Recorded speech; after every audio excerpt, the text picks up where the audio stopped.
Hey everyone, welcome. EV Geek Podcast. In case you don't know this guy. And what's he doing here? Chris Bowe from Bowe Family EV and Turn Out For What podcast. You are coming from Eastern Tennessee the whole way to Northern Cal, California. Picked up this lighting, which we're going to show off here in a second. He's going to tell us all about it.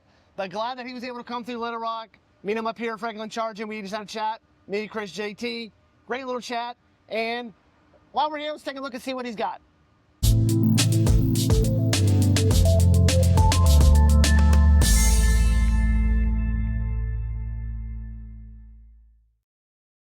All right, we are back. Chris, as you can see, is charging here at Franklin Charging. What do you got here, Chris? This is my brand new 2025 F-150 Lightning Platinum. My previous truck was a 22 standard range Lariat, so I have upgraded a bit. And this one here has a couple little differences. This part looks largely the same, except for the 22-inch wheels. 22-inch wheels is something that there's a little bit of an upgrade with the size, but personally, I actually prefer the 20s. The 20s get better range, and I kind of like the look of the 20s. But yeah. Hey, it comes with 22, so 22s is what we have. We may switch those at some point. Inside is really where it kind of gives a little bit of a different appearance. It's got the deployable running boards down here. Inside, you've got the interior that has the light color, and I just think it... Oh, I've never seen that interior before. Yeah, I just think it looks sharp. We've only reviewed a Flash. It's the first time I've actually seen the Platinum. Yeah, the Platinum contrast on the color, I think, is really cool. I'll clear that air off of there. Also, with the 24s and 25s, you can see on the driver display, it now adds.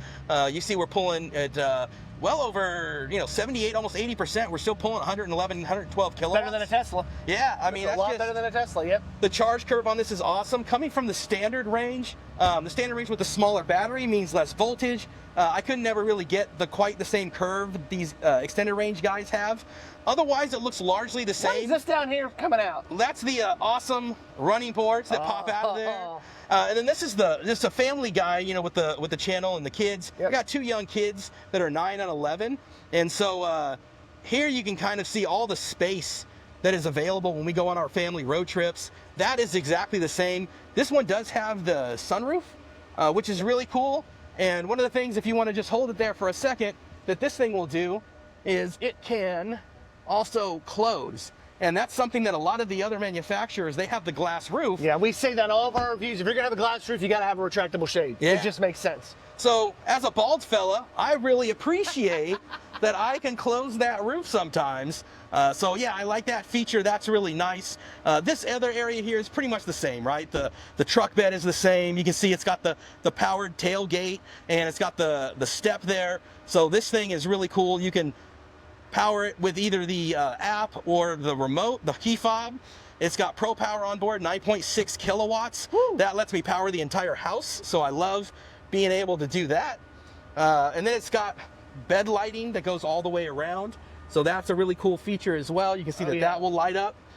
And then it's got the... I like you can turn it on and off too from the bed. Yeah, absolutely. And that's the other thing here, is that as soon as you plug something in, another feature that's nice is that when you take and you plug in something into one of these outlets here, it'll take and give you an alert on the screen that asks you, do you want to power these on?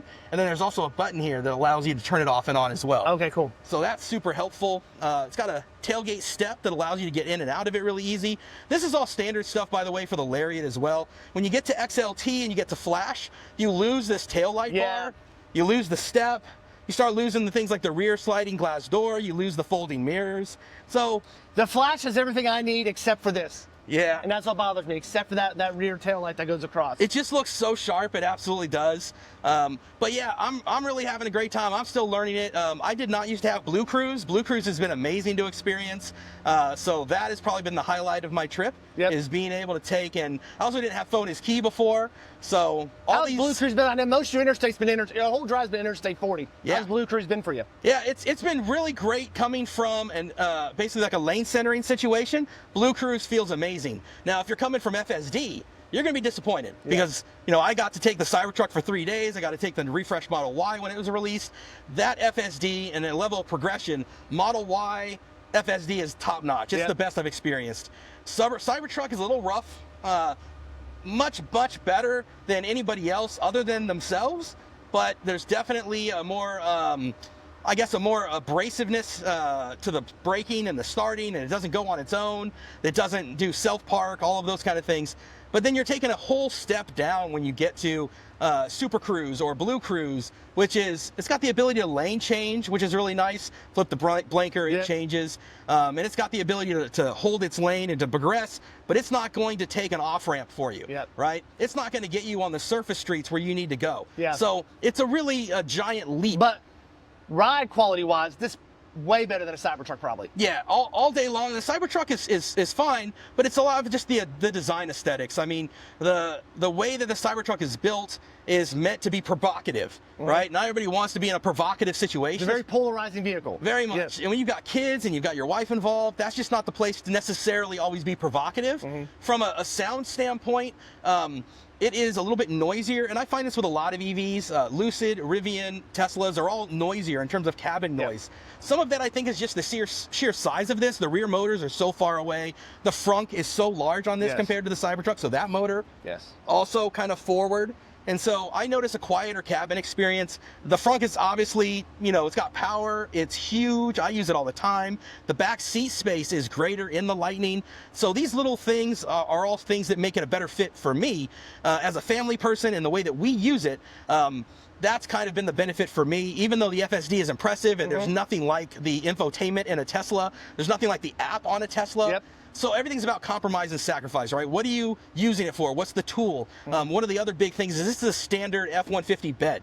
So all of the attachments, like my tonneau cover waiting at home, that can go on any F-150, can go right onto this F-150. So what's the range on this? This one is rated, because it's got the 22-inch wheels, at 300 miles. If you were to have the 20-inch, like on the Lariat, would you get about 320, 325? then you're getting about 320, 325. And then you compare that to like the standard range that I used to have, that was rated at 240. And of course, these are mixed miles, highway, it's much different. So what have you seen on this trip mileage-wise? Yeah, I've been getting about 1.7, 1.8 miles per kilowatt hour at full freeway speeds, about 5 or 10 miles over the limit. And so I'm looking at around, when I came down here, I was at like 205 with another, 14% to go. So, you're looking at 225, 230 at full freeway speeds with wind and all that kind of stuff. Realistically, if you're doing a nice, if you're kicking it down to like 70, 72, and you don't have wind going, you're driving into wind right now. So Yeah. You're driving east to west, you've been driving into wind. I absolutely am. I'm totally been driving into wind all day.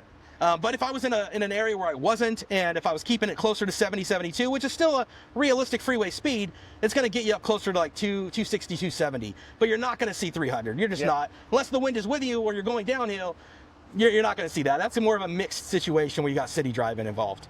Gotcha. I looked over the charger gear. He is almost done. Awesome. It's awesome to reach up. I mean, it's weird because we just recorded a podcast episode literally 2 days ago. That'll be out next week with Chris, and he was in Northern California at that time. I saw something pop up on Facebook today. He says, hey, I'm going to stop in Little Rock today. So I messaged him and said, hey, man, I'm like 10 minutes away from Franklin Charging. Let's meet up. He got to meet up with JT, got a little tour here. Chris, awesome. Thank you for coming out today. I'm going to let you hop back in this truck and head out to Ozark, Arkansas. Heading to Kansas next. Thank you, guys. Don't forget to subscribe, Bowe Family EV, and turn down for what? We love this kind of stuff. EV geeks, you guys are legends. Thank you guys for coming to see us. Thanks, Chris.